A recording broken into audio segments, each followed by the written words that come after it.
Address 11. The temptation of Jesus.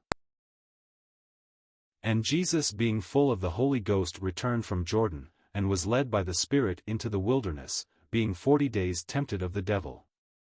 And in those days he did not eat anything, and when they were ended, he afterward hungered. And the devil said unto him, If thou be the Son of God, command this stone that it be made bread. And Jesus answered him, saying, It is written, that man shall not live by bread alone, but by every word of God. And the devil, taking him up into an high mountain, showed unto him all the kingdoms of the world in a moment of time. And the devil said unto him, All this power will I give thee, and the glory of them, for that is delivered unto me, and to whomsoever I will give it. If thou therefore wilt worship me, all shall be thine. And Jesus answered and said unto him, Get thee behind me, Satan, for it is written, Thou shalt worship the Lord thy God, and him only shalt thou serve. And he brought him to Jerusalem, and set him on a pinnacle of the temple, and said unto him, If thou be the Son of God, cast thyself down from hence, for it is written, He shall give his angels charge over thee, to keep thee, and in their hands they shall bear thee up, lest at any time thou dash thy foot against a stone. And Jesus answering said unto him, It is said, Thou shalt not tempt the Lord thy God. And when the devil had ended all the temptation, he departed from him for a season. Luke 4 verses 1-13. We have two separate accounts of the temptation of our Lord Jesus in the New Testament, Matthew and Luke, both relating his experiences at that time. It has often been noticed that the order of the tests is not the same in each of these Gospels. This does not, however, imply any contradiction, but simply that in the one Gospel, Luke, we evidently have the moral order of the temptations, and in Matthew the historical. We are told that our blessed Lord was tempted in all points like as we are, apart from sin. Actually, there are only 3 points on which anyone can be tempted. All temptation appeals either to the lust of the flesh, the lust of the eye, or the pride of life. That is, there is the fleshly, the aesthetic, and the spiritual or intellectual temptation. It was in this way that Eve was tempted in the Garden of Eden, and she capitulated on all points. She saw that the fruit of the tree was good for food, that was an appeal to the flesh, that it was pleasant to the eye, that was an aesthetic appeal, then that it was to be desired to make one wise, this, of course, was an appeal to spiritual pride. Our Lord resisted on every point and so demonstrated the fact that he was the sinless one. He was born into the world as the Holy One, and holiness repels evil. In Adam unfallen, we see humanity innocent, when fallen, humanity sinful. In our Lord Jesus Christ we have humanity holy. The question is often asked, could our Lord have sinned? If not, why the temptation, and what was the virtue in his standing? The answer is clearly this: he was not tempted to find out if he could sin, but to prove that he was the sinless one. It was like the acid test for the gold, which demonstrates the purity of the metal. We need to remember that the Lord Jesus was God and man in one person. He was not two persons in one body. It is unthinkable that he could sin so far as deity is concerned. God cannot be tempted with sin. Had he been only a man, he might have been put on trial like Adam and failed. But because he was God and man in one person, he could not sin. There was, of course, in him no evil nature, but there was none in Adam before he yielded. If our Lord had inherited fallen human nature, if there had been in him any tendency to sin, he would have needed a Savior himself. Because he was the absolutely sinless one, he could offer himself a ransom for our souls and so bring fallen humanity back to God. We are told in the Epistle to the Hebrews that he suffered being tempted. On the other hand, Peter tells us, "He that hath suffered in the flesh hath ceased from sin." These two passages bring out most vividly the difference between Christ and us. We suffer by resisting temptation and so are enabled to cease from sin, but temptation caused him the keenest suffering. As the Holy One, he could not endure this contact with satanic suggestion without suffering inward distress. We are told that Jesus, being full of the Holy Spirit, returned from Jordan, and was led by the Spirit into the wilderness. This in itself is most suggestive. Acknowledged by the Father as his beloved Son in whom he had found all his delight, sealed by the Holy Spirit and thus marked out as the Messiah, the anointed of Jehovah, he was led by the Spirit into the wilderness of Quarantana, according to accepted tradition, in order that, through the temptation, it might be demonstrated that he was in very truth the Holy One, who was thus suited to offer himself a sacrifice on behalf of those who are unholy. Standing in the ruins of the recently uncovered city of Jericho and looking up upon the bare, desolate mount of Quarantana, in the wilderness of Judea, my own heart was deeply stirred some years ago, as I thought of my blessed Lord spending 40 days there with the wild beasts of the wilderness and without food. What a contrast to Adam the first, who was placed in a garden of delight, with every creature subject to his will and provided with everything needful to sustain and strengthen him physically. Jesus stood every test, fasting in a wilderness among the wild beasts because he, the last Adam, the second man, was God's blessed, eternal Son become flesh for our redemption. We are told definitely that he was 40 days tempted of the devil. Let me emphasize that. There are those today who deny the personality of the devil. They say that all the devil there is the evil of a man's own heart, his own wicked desires, his own evil thoughts.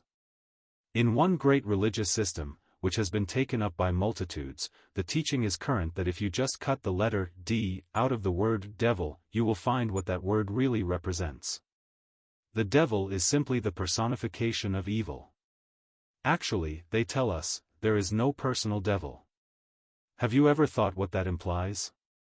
First of all, it implies this: all the wickedness, all the vile iniquity, all the abominable filth and the dreadful corruption that have characterized the most vicious men and women during the millenniums of history have come from their own hearts without any tempting spirit to incite to these excesses.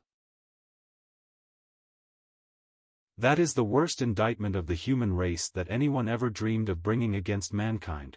It implies that man's heart, in itself, is so utterly evil that it needs no outside incentive to produce the unbelievable vileness which has polluted the pages of human history. Surely, no stern, hyper-Calvinist of Reformation days ever brought as strong an indictment against humanity as that. And yet, because error is never consistent, the very people who teach this tell us that all men are children of God by natural birth, and deny the necessity of redemption and of regeneration. But then there is more than this to be considered.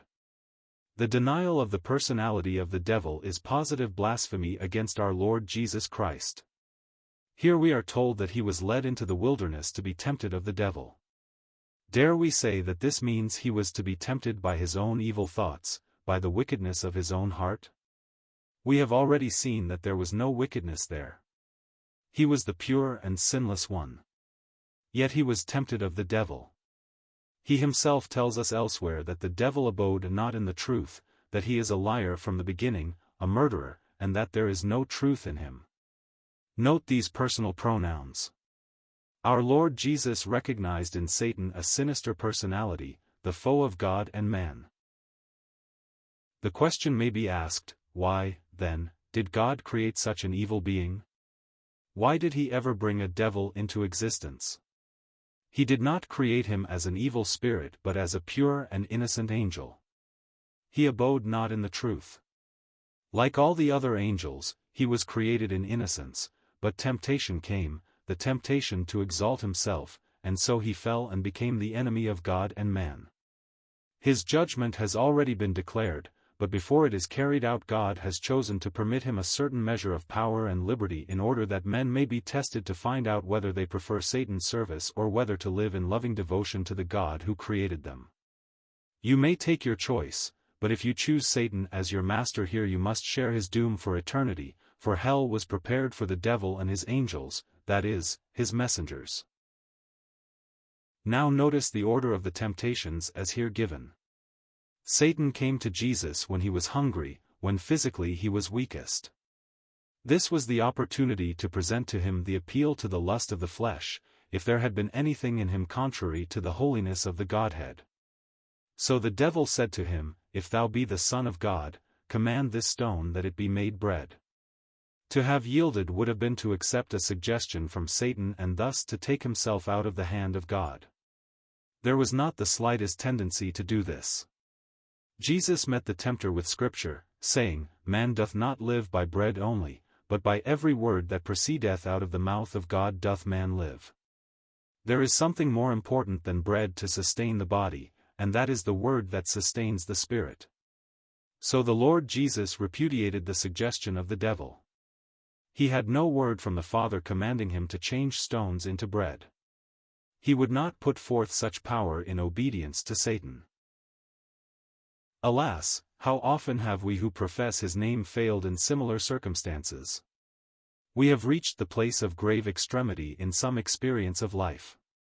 Satan presents an opportunity to prosper through doing something that is a little bit off color and that is not quite in keeping with the full Christian profession.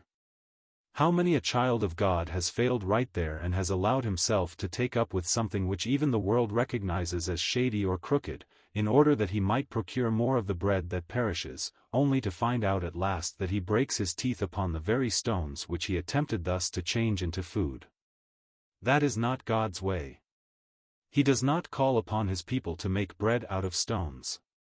He feeds us both naturally and spiritually as we labor day by day for that which is for our blessing. There is something more important than bread, and that is to do the will of God. The second temptation was the attempted appeal to the lust of the eye. From a great and high mountain in marvelous vision Jesus looks over the whole world. Satan shows him all the kingdoms of the earth in a moment of time. He declares that all this belongs to him, he is the God of the world, he is its prince, men have surrendered it to him, and he says, To whomsoever I will give it. If thou wilt therefore worship me all shall be thine. It was the offer of the kingdom without the cross, but there was no inward response on the part of the Savior. He had come into the world not only to rule as king, but first to give his life a ransom for many, and Satan's suggestion make no impression upon him whatever. He replies, Get thee behind me, Satan, for it is written, Thou shalt worship the Lord thy God, and him only shalt thou serve. He recognizes at once who the tempter is, calls him by name, spurns his suggestion and again triumphs through the word. The day will yet come when the kingdoms of this world shall become the kingdom of our God and his Christ. In that day Satan himself will have to acknowledge that Jesus Christ is Lord to the glory of God the Father. All created intelligences will prostrate themselves before him, even though many of them will do it with weeping and gnashing of teeth because of the rebellion of their hearts. The third test was an endeavor to appeal to the pride of the natural heart, something of which our blessed Lord knew nothing. He could ever say, I am meek and lowly in heart. We are told that Satan brought him to Jerusalem and set him on a pinnacle of the temple and said unto him, If thou be the Son of God cast thyself down from hence. Impudently he quoted Scripture, a portion of the 91st Psalm, as an assurance that if our blessed Lord did this he would be held up by angel hands and would not suffer death. Cunningly he omitted the most important part of the passage. Try to imagine just what was here suggested. Think of a great throng of people gathered in the temple courts, and our Lord looking down upon that worshipping multitude from one of the highest heights of that noble building. Remember, he has come to present himself as the Messiah of Israel. Now Satan pretends to cooperate with him and suggests, Here is your opportunity to prove to the people that you are really the Son of God and their promised Messiah. Leap off the pinnacle of the temple, let them see you being sustained in midair by angelic hands. Then they will know that you are what you profess to be. It did indeed seem from a natural standpoint to offer a remarkable occasion for the Lord to demonstrate his messiahship. Notice exactly how Satan misquoted Scripture to back up his suggestion. He said, It is written, He shall give his angels charge over thee, to keep thee, and in their hands they shall bear thee up lest thou dash thy foot against a stone. Our Savior recognized the misquotation at once and saw through the satanic suggestion as an appeal to spiritual pride.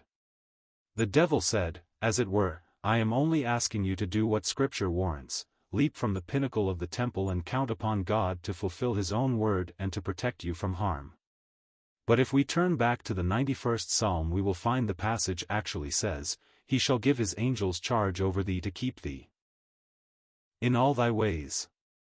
These last 4 words Satan cunningly omitted. It could never be part of the holy ways of the Son of God to try to put His Father to the test in such a manner as that suggested by Satan. Jesus, however, did not argue the question with the devil. He just met him with another saying of God. He answered, It is said, Thou shalt not tempt the Lord thy God. That is, it is never right to do anything just in order to see whether God will keep His word or not. It is never necessary to do that. He can always be depended on to do as He has said. Had it been part of the ways of the Son of God as planned by the Father that He should leap from the pinnacle of the temple and be supported by angelic hands, Jesus would not have needed to get instruction from Satan. He came to do the Father's will, and in doing that will He could always depend on the Father's sustaining power. As an illustration of tempting God, let me refer to some strange things that have taken place recently in our southern mountains. There is a sect of fanatical people down there who have sought to test God on a promise given by the Lord to His apostles that they should be able to tread upon serpents, and that the bite of a serpent would not harm them. So in weird meetings conducted by these ignorant people, many of whom could not read or write, the teaching was given out that if one was really a Christian, the bite of a rattlesnake could not hurt him, as God had promised protection. A number of instances have occurred wherein live rattlesnakes were brought into the meetings, and certain leaders actually permitted these writhing reptiles to bite them, and hoped thereby to demonstrate their invulnerability to serpent poison. Several died because of it, others suffered terribly, but were eventually freed of the poison through proper treatment. The government had to interfere because of the folly of this sect. It was all a matter of trying to put God to a test, and, of course, God would not respond to anything of the kind. But now contrast with this that which happened to the Apostle Paul on the island of Melita. As the shipwrecked sailors were warming themselves around a fire, there came out a viper and fastened itself upon Paul's arm. The people expected him to fall down dead, but he threw the reptile off into the fire and was himself unharmed. God kept His word, but Paul did not attempt to put him to a test. And so in our Lord's temptation in the wilderness, Satan endeavored to trap Him on every point, but He proved Himself to be the Holy One in whom was no inward desire to yield to any other direction than that given Him by the Father. Satan failed to make any impression whatever on the Son of God, and then we read, He departed from Him for a season. He returned again from time to time and sought through enraged and fanatical unbelievers to put Him to death before the cross, and in Gethsemane, and again when our Savior was actually nailed to the cross, Satan sought once more to thwart the purpose of God, only to be defeated each time. The great lesson for us is that our Lord Jesus, who was tempted in all points like as we are, apart from sin, lives in the glory today and is able to exert His mighty power on our behalf and to succor us when we are tempted. Whatever the trial or test we may have to face, let us remember that He stands ready to come to our relief, to give to us strength through the power of the Holy Spirit, that we may resist temptation and not dishonor our God and Father through our failures.